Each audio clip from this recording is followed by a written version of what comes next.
Fala galera, esse é mais um Papo Quadrinheiro, esse é o Papo Quadrinheiro número 6. A gente nesse papo vai falar sobre a segunda temporada da série do Justiceiro, mas também a gente acaba falando sobre a série do Demolidor, sobre as séries da Marvel em geral. Então vem com a gente e bom podcast. Eu sou o Picareta Psíquico e o Justiceiro não é mais aquele. Palmas para ele. Eu sou o Nerd Bunny e eu, sei lá, cara, faltou alguma coisa nessa segunda temporada. Não sei direito o que. Também acho. Eu sou a Moti, meio perdida no Justiceiro. Muito bem, então a gente está aqui para falar da série do Justiceiro, mas a gente vai falar também sobre Marvel na televisão, Marvel no cinema e tal.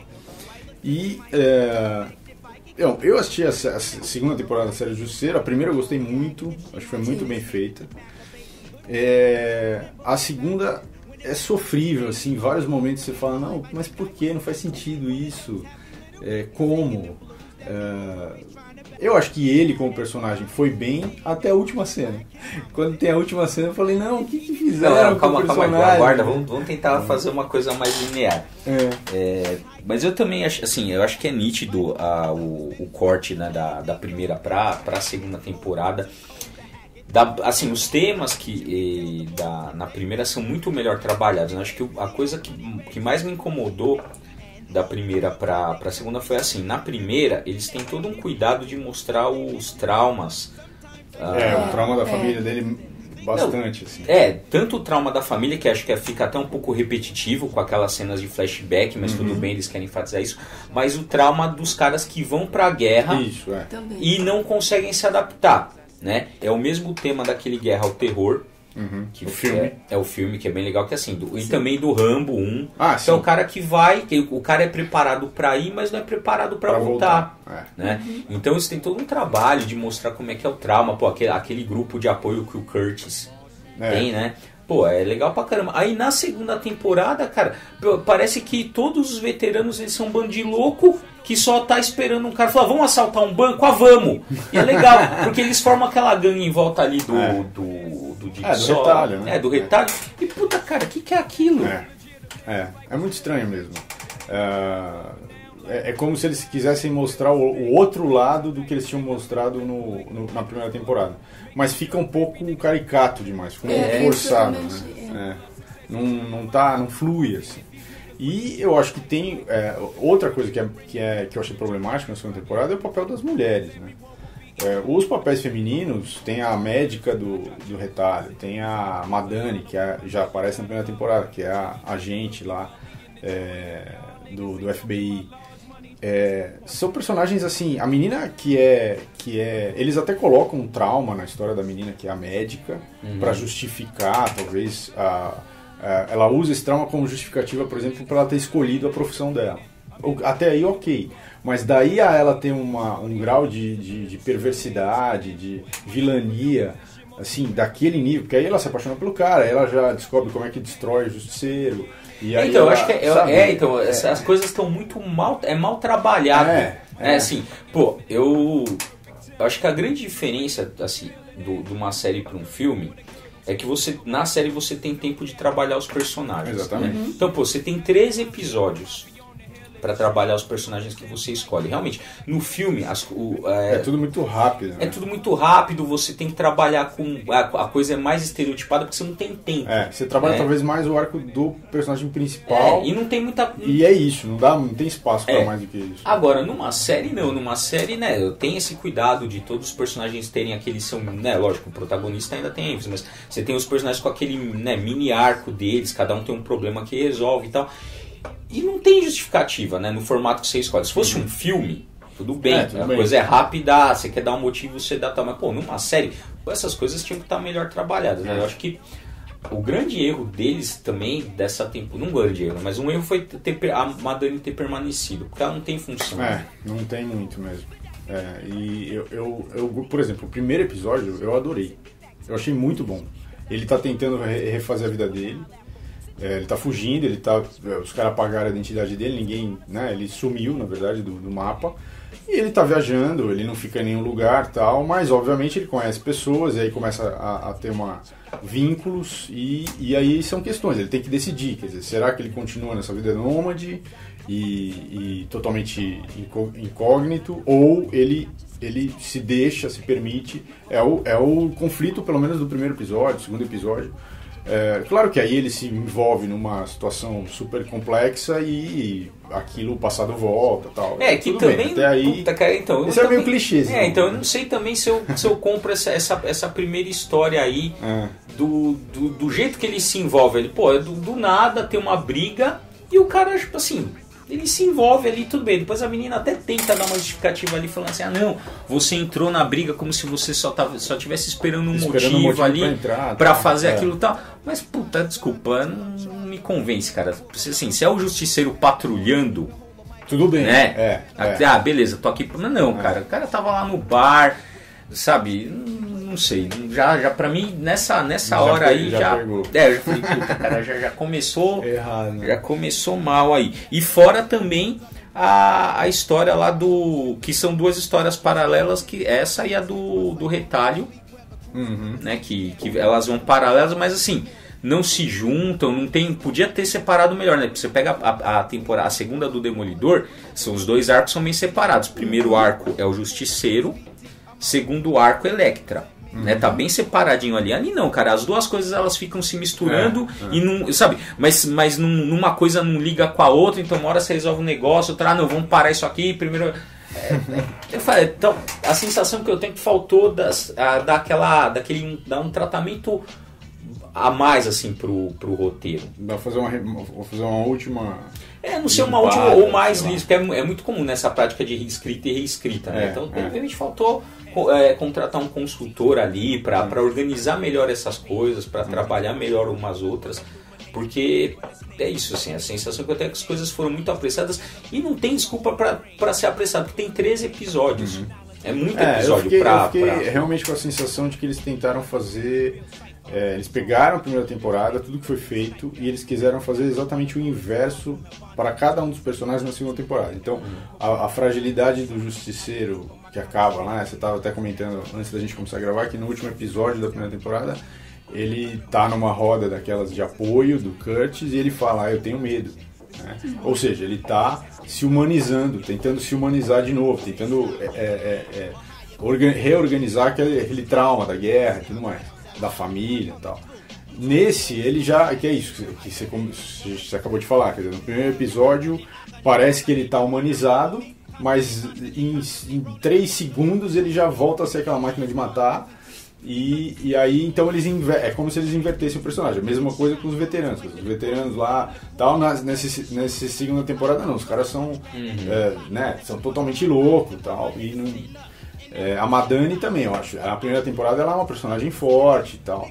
Na segunda temporada, por causa do trauma lá, do tiro que ela toma, ela fica completamente fragilizada, mas num grau assim que é irreconhecível.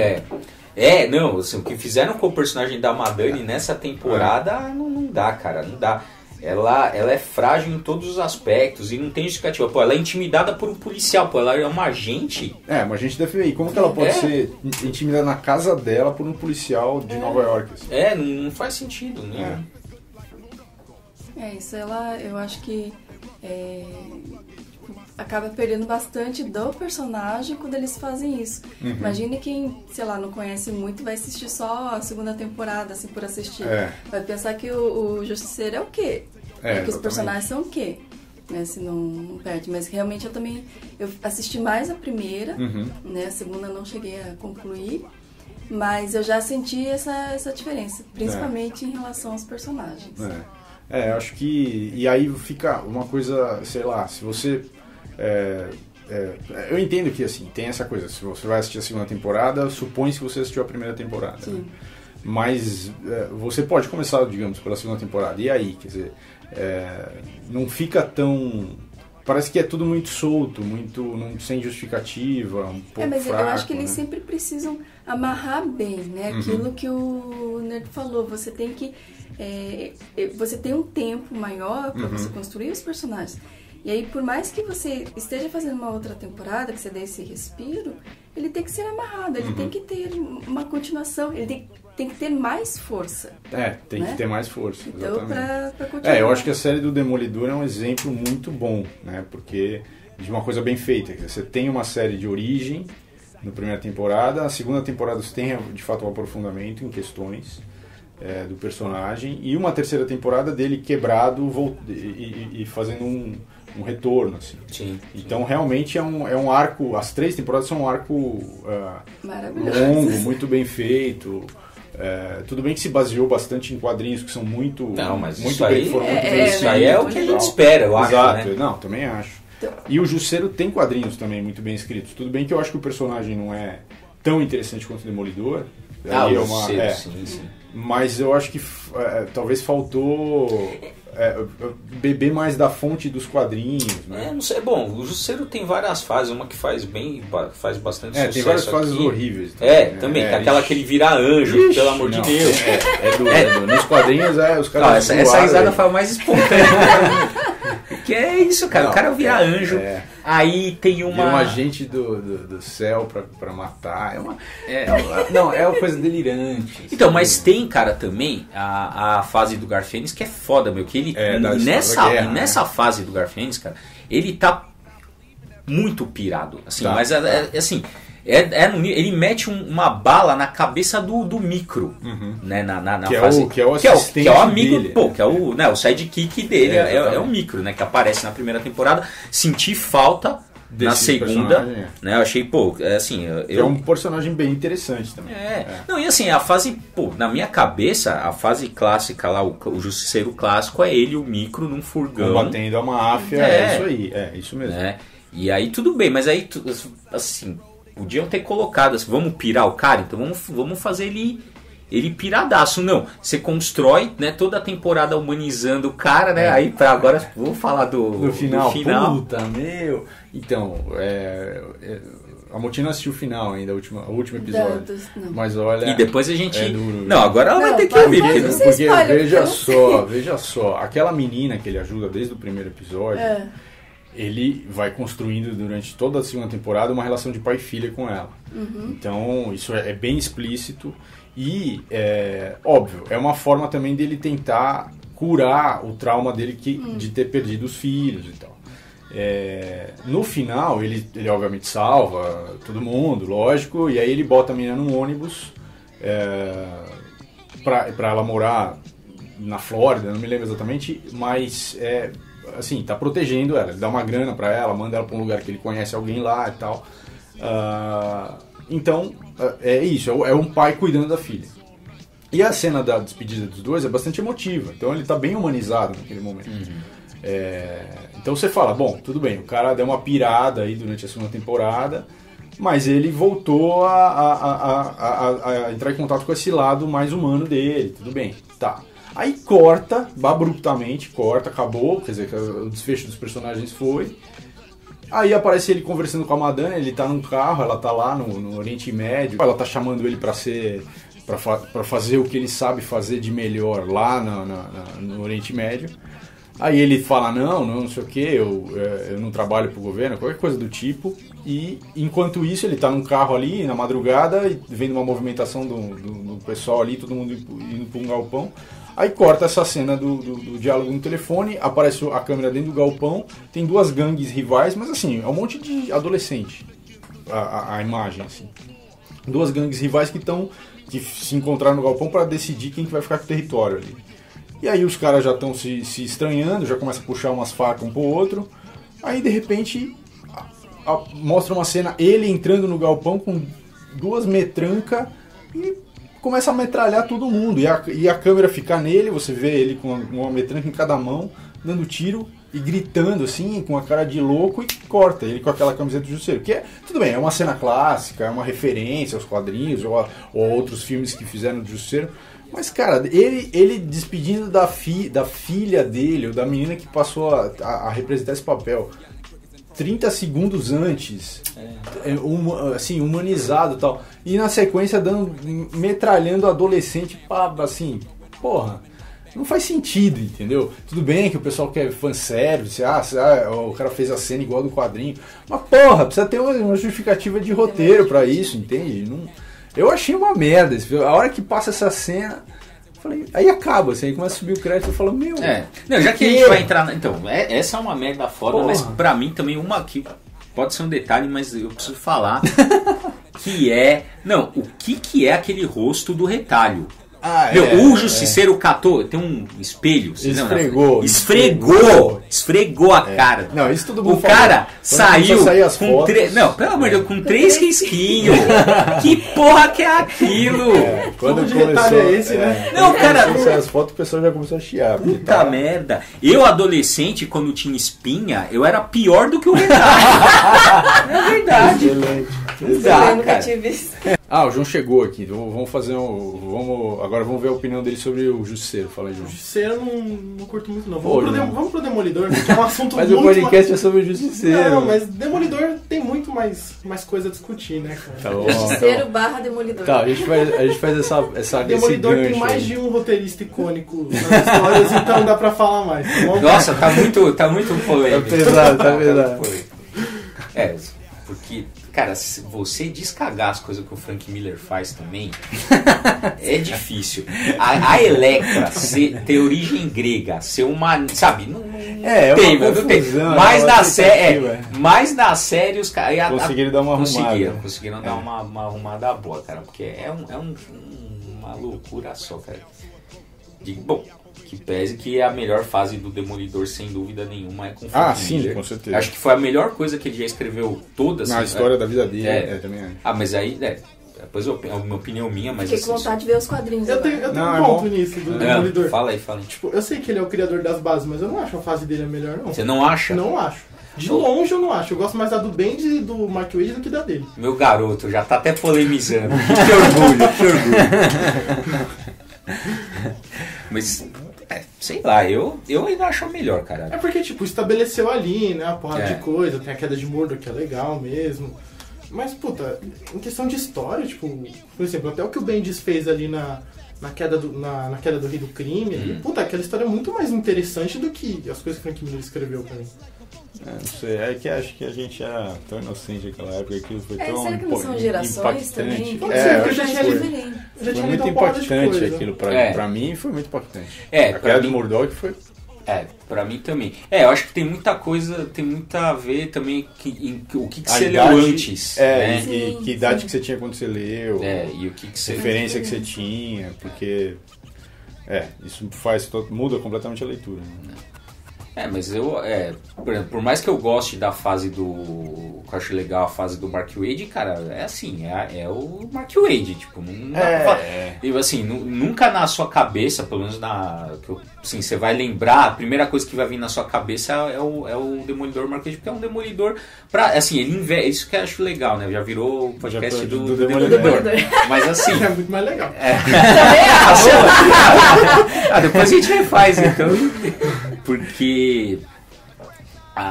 assim, aí eu acho legal porque ele inverte o Demolidor do Frank Miller, né? Então o Frank Miller, ele isola o Demolidor do resto do universo Marvel e faz uma coisa centrada nele. Ele fica depressivo pra caramba, começa a colocar aquela coisa que ele é católico e tal, e que ele carrega uma culpa, e que o jeito dele vestir demônio é um jeito dele trabalhar aquilo e tal. Então ele coloca essas bases. Ele faz uma luz e sombra, né, do personagem. Assim, ele mostra a sombra, porque o personagem era aquela coisa feliz, né? Tipo, era um acrobata, todo vermelho, que chegava amigo do brother do Homem-Aranha. Era uma coisa bem leve, né? E aí o Frank Miller vem, tipo, começa aquelas coisas que ele faz, mano, assim, coisa de detetive hard boiled. Isso mesmo. Né, que é tipo um cara meio durão, tem a máfia meio quebrado ali e tal. Então, beleza, eu acho isso legal. Aí o Mark Waid, ele vai recuperar essa coisa alegre. Pode ver, ele volta, assim, sempre tem uma referência ao universo Marvel, ele é um cara feliz. Tanto é que o Fogg ainda pensa durante essa fase que ele acha que ele tá com algum problema mental, porque não é Não é possível. Não é possível, não é o Matthew que ele conhece. E aí é totalmente divertido, que eu gosto, eu acho uma fase bem legal. Os roteiristas, eles fazem isso, né? Quer dizer, pra se diferenciar também do seu trabalho e do trabalho do outro cara, essas inversões são muito comuns, né? Você pega um aspecto que o outro cara não estava trabalhando e você... Mas depois do Frank Miller, todo mundo levou essa linha do Demolidor. Foi só desgraça a vida dele depois. Porra. Porque também, dadas devidas... Assim, porque era o que era ali, né? Você tem o Demolidor do Frank Miller, é o final, não é a Era de Ferro ainda, mas aquilo já é um prenúncio, e depois você entra nessa fase isso, que é o que vem disso. Herói depressivo, e herói depressivo é herói violento, e que mata. Bem, o Demolidor não cruza essa linha, mas você os anos 90 basicamente é isso, né? Os caras duram pra caramba e matando, e depressivo, né? E aí, assim, voltando pro gancho do Justiceiro, quer dizer, ele é um personagem que foi criado como vilão, portanto ele não é um herói, não tem essas, né, não tem essas características, e ele vai para esse lugar de herói exatamente nessa época, né? Nessa época em que começam a aparecer os heróis com essas características negativas. Então aí ele passa a ser considerado um herói. Então, mais humanizados também, né? Era uma tentativa de humanizá-los, de mostrar que eles têm fragilidades, que eles têm traumas, que não é aquela alegria, eu sou um combatente de química, super feliz e tal, não é. Eu acho que o Homem-Aranha já é isso, porque ele é pobre, ele não tem, né? É duro, é adolescente e tal, então tem vários perrengues, mas aí eles foram para a questão mais psicológica e tal.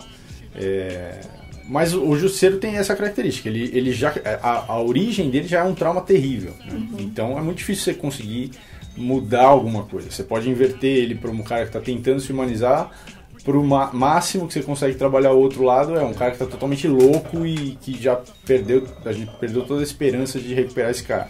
Mas é isso, não dá para não tem muito mais espaço para você fazer alguma só para coisa. fazer um adendo é isso, né? O Justiceiro é um personagem de 74, né? Então ainda era de bronze, mas já tem essa... era vilão. Era vilão e já tem essa pegada...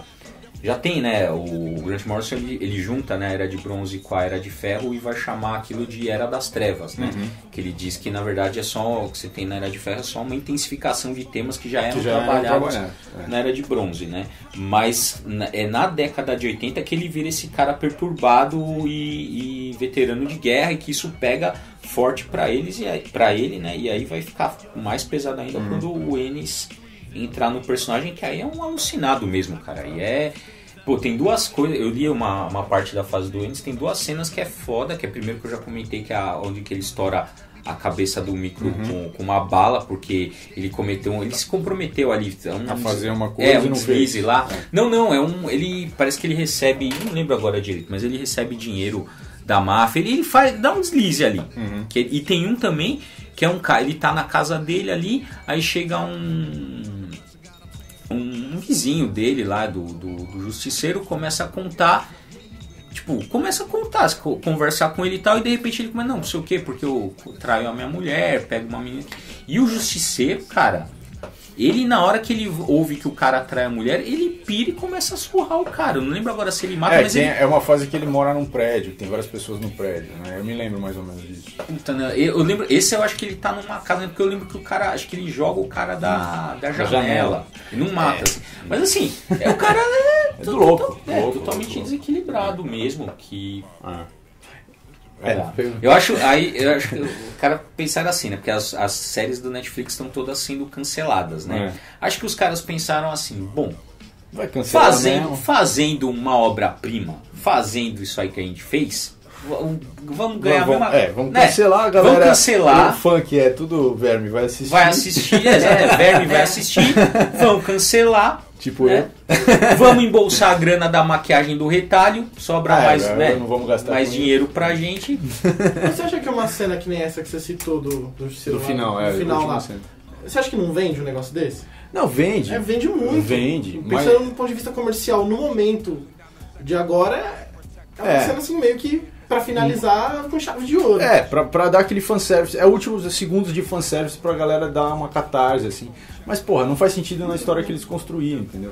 E eu acho que teve uma polêmica aí recente também, que o cara que é o criador do Justiceiro, o Gary Conway, ele falou que, assim, ele achou um absurdo que o exército, que os policiais usem o símbolo da caveira do Justiceiro como uma forma de falar, não, nós somos fodão. Porque o cara é louco, é doente, é uma pessoa... totalmente desequilibrado emocionalmente, quer dizer, você quer que um policial, que uma pessoa do exército, seja uma pessoa equilibrada, porque se essa pessoa for completamente desequilibrada, na mão de quem que tá a segurança das pessoas? Então, como acontece com o Juiz Dredd, né, que o cara é um puta fascista, né? E aí é uma crítica ao fascismo, exatamente. Mas tem uma galera que lê e fala, porra, é isso mesmo, tinha que ter Dredd mesmo. É esse cara que eu quero aqui. Então, é isso, a pessoa não consegue entender que aquilo é uma crítica. O Justiceiro é também uma crítica ao militarismo, a essa coisa desse trauma que tem e dessa vista grossa que se faz em cima desses caras que voltam traumatizados. Então tem toda uma discussão ali. Mas a galera compra isso como não, isso não tem que meter bala mesmo. Aí cabe um pouco do distanciamento crítico que a gente tem que ter como espectador, né? No Story os caras falam isso, né? Que você tem que criar o protagonista de uma maneira que você se identifique com ele. Mas ele fala, identificar em que sentido, né? Então, assim, pegar o Hannibal lá. Porra, ninguém quer ser canibal. Mas os caras pensam, mas se eu fosse um canibal, eu seria como Hannibal.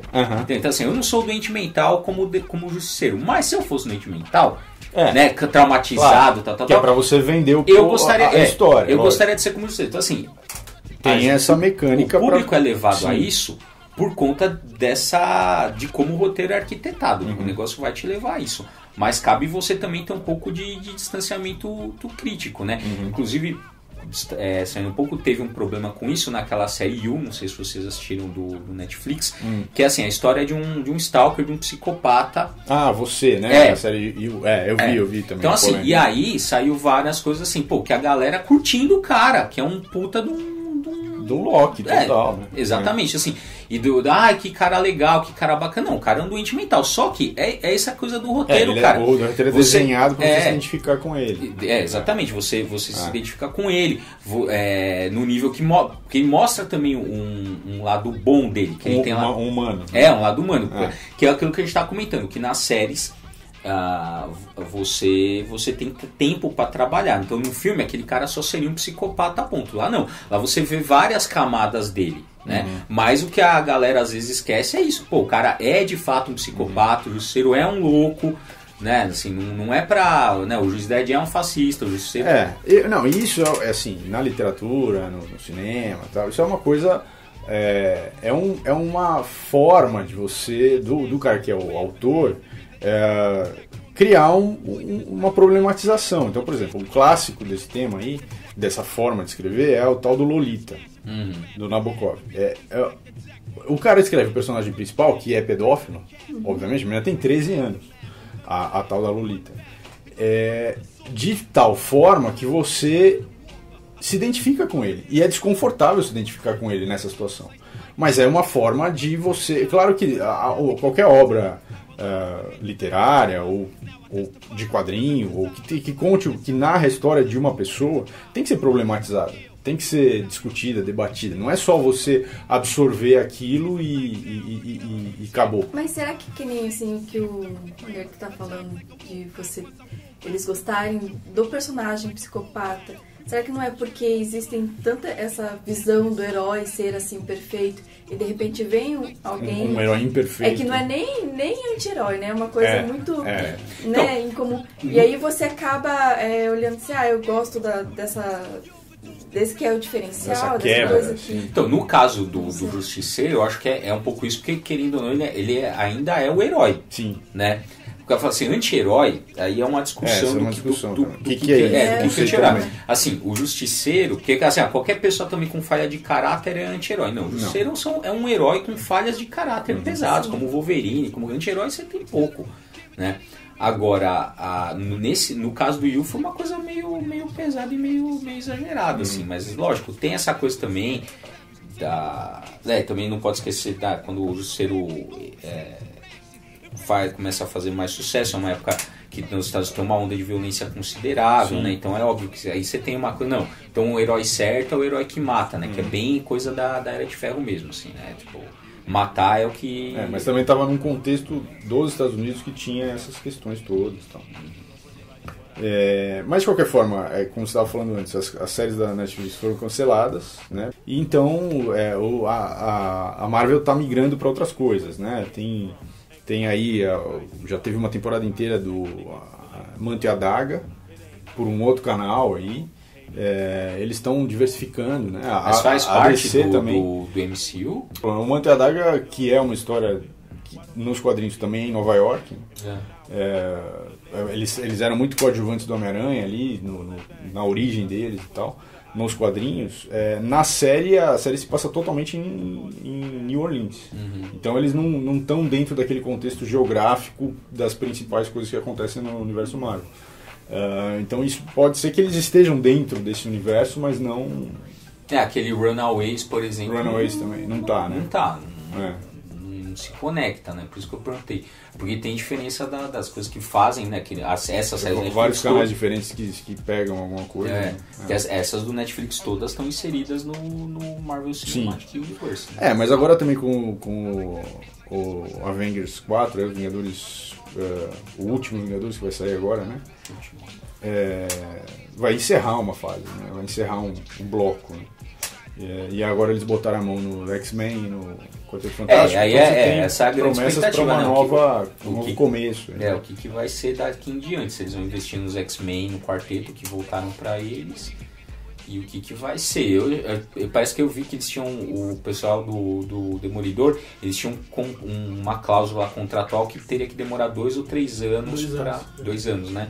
Para voltar-se a fazer trabalhar o personagem de novo de alguma forma. Caso cancelasse, alguma coisa assim, né? Então, não sei, será que a Marvel vai esperar essa cláusula contratual e vai voltar com os personagens, ou então eles vão começar a investir em outra coisa, né? Começar uma nova... o Quarteto Fantástico, o X-Men, X-Men tem pano pra manga. Tem coisa pra caramba pra trabalhar. Eu assinaria a petição pro Demolidor voltar. Pro Demolidor voltar? Tem a petição lá. Parece que o cara que é o rei do crime e o menino que faz o Demolidor assinaram. Cara, tá certo, mas eles sabem, né, que dificilmente eles vão pegar um papel. Eles sabem que não vai, mas eles têm que fazer essa média aí e tal.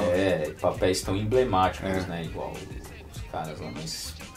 Olha, eu, por um lado, assim, lógico, eu queria ver uma 4ª temporada, mas melhor terminar assim. Eu também tenho medo. Isso eu concordo, porque às vezes que eles vão fazer, quer e estraga aquilo que você tanto, né? Exatamente. Você terminou fechou tão legal, redondinho, né? É melhor sair no auge. Melhor aposentar no auge. Eu também acho, isso eu concordo. E é uma série, assim, que eu voltaria a assistir. Eu tenho vontade de assistir de novo. Isso. Demolidor. É muito boa. É muito boa mesmo. O Demolidor acho que dá pra fazer mais um pouco ainda. Tem tanta coisa pra contar. Mas eu concordo com eles, dá medo de estragar, né? Não, dá medo, mas é que eu não acho que é uma coisa, tipo, tão fechada. Eu não acho o Demolidor, tipo, muito fechado. Porque você teria muita coisa ainda pra adaptar, pra contar, etc. Agora, sei lá, tipo, o Punho de Ferro, em 2 temporadas, você mata que ele tem de história boa, né? De coisa icônica. Tanto é que os caras tiraram os poderes dele e deram pra outra mina. Entendeu? Não tinha mais o que contar. Cara, o Punho de Ferro, puta, cara, é tudo errado. É muito mal feito, cara. A série é muito mal feita. Eu não consegui terminar a primeira temporada, mas... eu também não. Puta, cara, eu assisti inteiras. Você é bom, Maurício. Eu gostei. Mas agora eu vou negar também. O Maurício, ele fala que é assim, mas eu tô ligado que ele fica fazendo N outras coisas enquanto tá rolando lá. Série? Não é? Fala a verdade. Olha, eu faço Não, porque veja, as séries, elas são feitas da seguinte... Elas já são feitas pra você assistir em paralelo com outra coisa. Porque assim, eles ficam cortando da história A para a história B. Então tem os blocos, vai mudando. Então assim, se você está interessado na história A, quando está passando a história B, você faz outra coisa.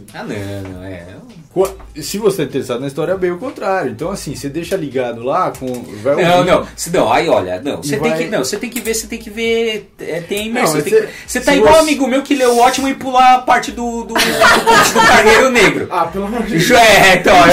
Juro por Deus. A gente lembra que uma vez estava numa roda de conversa, o cara falou assim, alguém comentou do curso do Carneiro Negro, cara.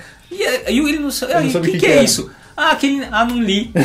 Como você não leu? Eu pulava. O cara pulava, é chato, pulava. Você não sabe aproveitar a experiência, Bruno. Mas tem série, assim, que nem o Demolidor, foi o tipo da série que eu assisto o primeiro episódio sempre, todas as séries, inteiro, sem fazer nada. E foi essa série que eu tentava fazer alguma coisa e eu não conseguia. Sempre me perdi. Legal. Agora o Justiceiro, o Punho de Ferro foi assim, assisti primeiro, o resto ia fazendo diagramação, ia editando foto, ia não sei o que. Eu assisti 3 episódios de Punho de Ferro e nunca mais voltei. Não consigo. O Demolidor eu assisti sem fazer outra coisa. Bloqueio eu assisti sem fazer outra coisa. A segunda temporada também. Nossa, eu sou um cara corajoso. Não, meu. Ali, caralho. O Punho de Ferro eu assisti fazendo outra coisa, Jessica Jones eu assisti fazendo outra coisa só na segunda temporada, a primeira eu assisti inteira, a primeira também concentrado, e o Justiceiro eu assisti a primeira concentrado e a segunda, eu vou confessar que não deu pra concentrar tanto assim. Do Justiceiro? Tá vendo como tudo bem? Às vezes tudo bem. Não, eu acho. Porque também não tem grandes coisas, mas eu acho que às vezes se você não tem essa imersão, você perde. Você precisa ter vida, sabe? Não dá pra ficar assistindo só porra dessa série que não acaba mais, entendeu? Precisa fazer outra coisa. Eu concordo com ele. Então tinha momentos quando eu ia fazendo outra coisa que eu assistia, tô perdida. Aí você precisa voltar. Aí eu precisava voltar. Mas tudo bem, tem essa ferramenta, você pode voltar. Isso eu acho super bom. Mas não dá pra ficar, sei lá, quantas horas é isso? 13 horas? Mas cada vez é uma temporada de 3 horas da sua vida. Eu sou meio... Você tem um do Big Bang Theory do Sheldon, você lembra que ele... Se pergunta se ele vai assistir Flash ou não, ele fala que é uma adesão muito difícil, porque ele vai ter que se comprometer por não sabe quanto tempo. Então, é a mesma coisa. Eu olho assim e falo, porque se eu começar, cara... A não ser que seja muito, muito chato, aí eu vou até o final e eu não consigo ver assim... É totalmente... Atenção total. É totalmente focado. Bom, então é isso aí. Esse foi o nosso podcast sobre Justiceiro, que depois virou sobre Demolidor, que depois virou sobre Marvel e séries em geral. E espero que vocês tenham curtido. Curtam lá também o blog, o canal, a gente está voltando agora com o canal esse ano. E até o próximo podcast, que a gente não tem a mínima ideia como será. Falou, galera. Até mais.